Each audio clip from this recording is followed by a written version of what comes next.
Hello guys, welcome to Alpha Institute. Guys, आज हम फिर से आपके लिए लेकर आ चुके हैं फिजिक्स के महत्वपूर्ण प्रश्न जो कि आपके बोर्ड एग्जाम के लिए बहुत इंपॉर्टेंट है। इन सभी प्रश्नों को आप जरूर करिएगा।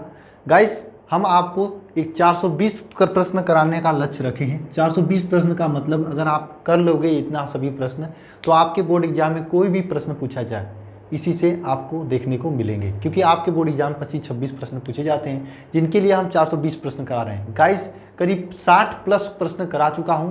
तो गाइस, जो स्टूडेंट डेली के हैं वे सभी लोग कमेंट बॉक्स में प्रेजेंट सर लिखें, जो नए स्टूडेंट हैं न्यू स्टूडेंट प्रेजेंट सर लिखें।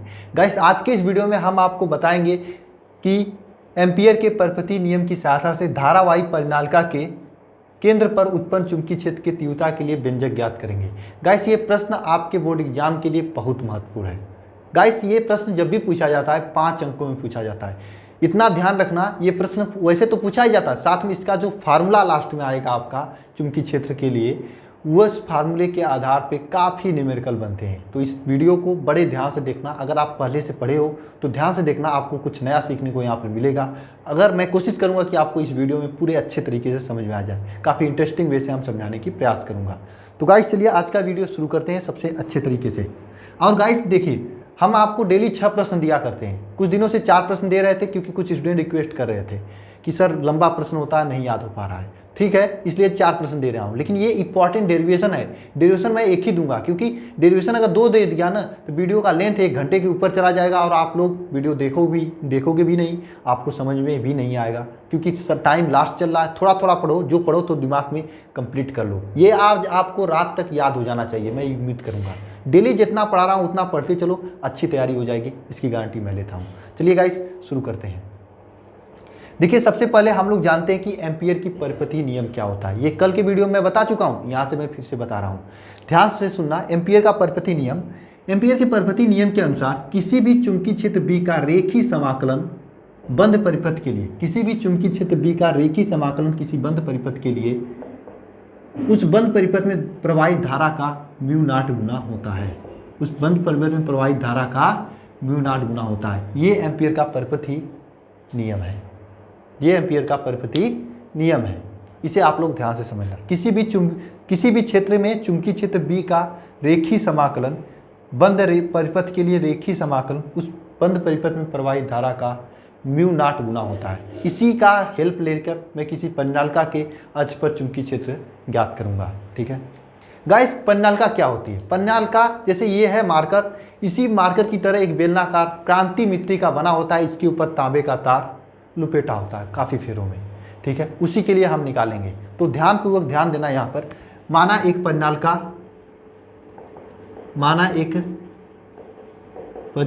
है। क्या है? परिनालिका है जिसकी लंबाई यल है। जिसकी लंबाई क्या है? यल। और प्रवाहित और फेरों की संख्या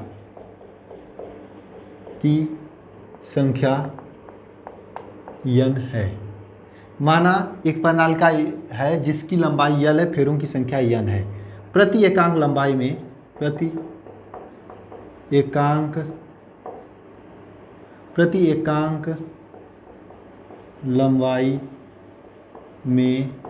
प्रवाहित धारा आई है। ठीक है, उसके प्रति एकांक लंबाई में क्या है? प्रवाहित धारा आई है। बात समझे? एक परिनालिका है जिसकी लंबाई यल है, उसमें यन फेरे हैं और प्रति एकांक लंबाई में प्रवाहित धारा आई है। ठीक है, अब मानते हैं, क्या मानेंगे? माना एक पथ क्या है? एक आयताकार बंद पथ है। आयताकार बंद पथ ABCD है। चित्रानुसार, चित्र में दर्शाया गया है। ठीक है, एक आयताकार पथ ABCD है जो कि आपके चित्र में दर्शाया गया है। अब क्या है? अब हम यहाँ पर एम्पियर का परिपथी नियम लगाएंगे। तो एम्पियर के परिपथीय नियम से, एम्पियर के परिपथी नियम से क्या है? एम्पियर का परिपथी नियम कि चुंबकीय क्षेत्र B का रेखीय समाकलन, यहाँ पर चुंबकीय क्षेत्र पूरे का ABCD का ABCD का रेखी समाकलन B डॉट DL आपका इक्वल होगा अलग अलग के, इसके लंबाई AB के पर बराबर होगा, फिर BC के, फिर CD के, फिर DA के। लंबाई AB के B डॉट DL के रेखी समाकलन प्लस लंबाई BC के B डॉट DL प्लस लंबाई CD के B डॉट DL प्लस लंबाई DC के DA के, CD के बाद DA आता है, DA के B डॉट DL के बराबर होगा। यानी कि पूरे के बराबर पूरा होगा। ये आप यहाँ तक कोई रॉकेट साइंस नहीं लगा है, एम्पियर का परपति नियम लगा है, हम कुछ नहीं किए हैं। इसके ABCD के बराबर होगा AB के B डॉट DL और BC के B डॉट DL, यहाँ पर BC के B डॉट DL, यहाँ CD के B डॉट DL, CD के B डॉट DL और DA के B डॉट DL के DA है, ये आपका D है और A है, ये आपका D है और A है। ठीक है गाइस, अब हमें कुछ नहीं करना है, अब हमें कुछ भी नहीं करना है, इस यहाँ पर ही आपका एम्पियर का परपति नियम लगाना है। कैसे लगाएंगे देखते हैं। एक चीज़ आप लोग पढ़े होंगे वेक्टर कैलकुलस में, कक्षा 11 में वेक्टर में पढ़े होंगे, ठीक है, सदिश में, कि आप लोग क्या पढ़े होंगे कि A dot B is equal होता है AB cos theta. A dot B is equal to क्या होता है AB cos theta. A dot B is equal to AB cos theta. Same to same यहाँ पे देखिए, A है आपका B और A है यहाँ पर B और B क्या है DL, तो B dot DL is equal to क्या हो जाएगा यहाँ पर B dot DL cos theta. ठीक है, तो यहाँ पर क्या हो जाएगा समाकलन AB के मान निकाल रहे हैं। ठीक है, क्या हो जाएगा समाकलन B dot DL is equal to समाकलन AB B DL cos theta, ये हो जाएगा। अब हमें यहाँ पर एंगल कैसे प्राप्त करेंगे देखना है, यहाँ से ध्यान से, इस साइड में चुंबकीय क्षेत्र है, इसी साइड में ये भी है, तो इसका एंगल क्या हो जाएगा 0 हो जाएगा। इसका एंगल क्या हो जाएगा 0, तो इसे लिख सकते हैं AB B डॉट DL कास 0 और 0 का मान 1 होता है, तो यहाँ पर लिखेंगे AB B डॉट DL, ये इसका मान हो जाएगा AB B dot DL। Next का मान निकालेंगे BC के लिए, क्या हो जाएगा BC के लिए देखना है यहाँ पर B डॉट DL। BC के लिए B डॉट DL का मान क्या हो जाएगा, BC के लिए B DL कास थीटा हो जाएगा। अब कास थीटा का मान यहाँ पर BC के लिए क्या हो जाएगा देखना है, यहाँ पर BC के लिए कास थीटा क्या है 90 अंश, और अगर आप यहाँ पे इस तरह से लिख सकते हैं ना BC B डॉट DL कास 90 के मान 0 होता है, इसलिए इसका मान 0 हो जाएगा। नेक्स्ट है जो आपका क्या है CD के लिए B डॉट DL ज्ञात करेंगे। CD के लिए B डॉट DL, ध्यान देना CD के लिए B डॉट DL क्या होगा, देखिए ये CD यहाँ से काफ़ी दूर होता है, CD यहाँ से काफ़ी दूर होता है, यहाँ तक आते आते चुंबकीय क्षेत्र की तीव्रता 0 हो जाती है, इसलिए इसका मान पहले से 0 हो जाएगा। अब लास्ट बचा है DA के लिए निकालेंगे, DA के लिए B डॉट DL करेंगे, B डॉट DL करेंगे तो यहाँ पे क्या हो जाएगा DA B dot B DL cos theta का मान इसके लिए क्या होगा 90 अंश होगा। देखो यहाँ पे ये 90 अंश है तो 90 अंश होगा। ठीक है, क्या हो जाएगा यहाँ पे DA B डॉट DL कास 90 और इसका मान 0 हो जाएगा। यहाँ पर सबका मान निकल चुका है, यानी कुल मिला जुला के B डॉट DL का मान ABCD का मान क्या आ जाएगा B डॉट DL AB के बराबर क्या हो जाएगा।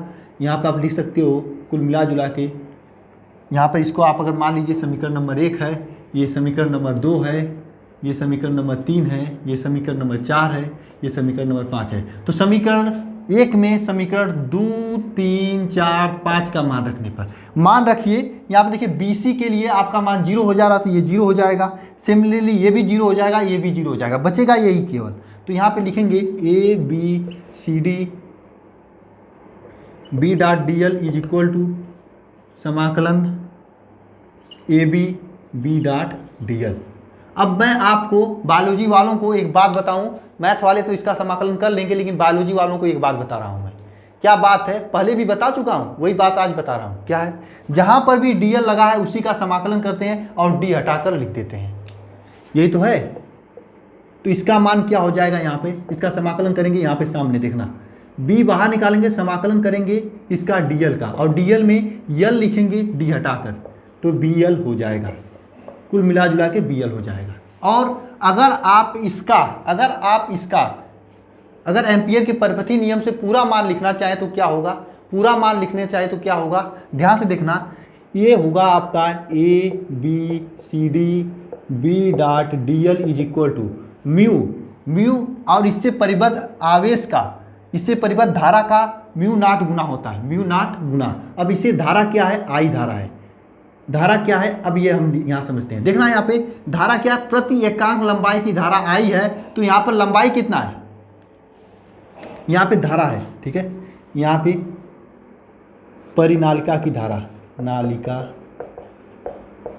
की धारा। अब परिनालिका की धारा हम निकालने जा रहे हैं। परिनालिका की धारा समझना, यहाँ पे मैं निकाल रहा हूँ, देखना यहाँ पे परिनालिका की धारा, यहाँ पे देखना, ध्यान से देखना, यहाँ पे क्या, प्रति एकांक लंबाई की धारा आई है, ठीक है, प्रति एकांक लंबाई की धारा आई है, और यहाँ पे लंबाई कितना है, लंबाई कितना है यल, चूंकि लिखना यहाँ पे प्रति एकांक लंबाई की धारा आई है, ठीक है, तो यल लंबाई की धारा क्या हो जाएगी, यल लंबाई की धारा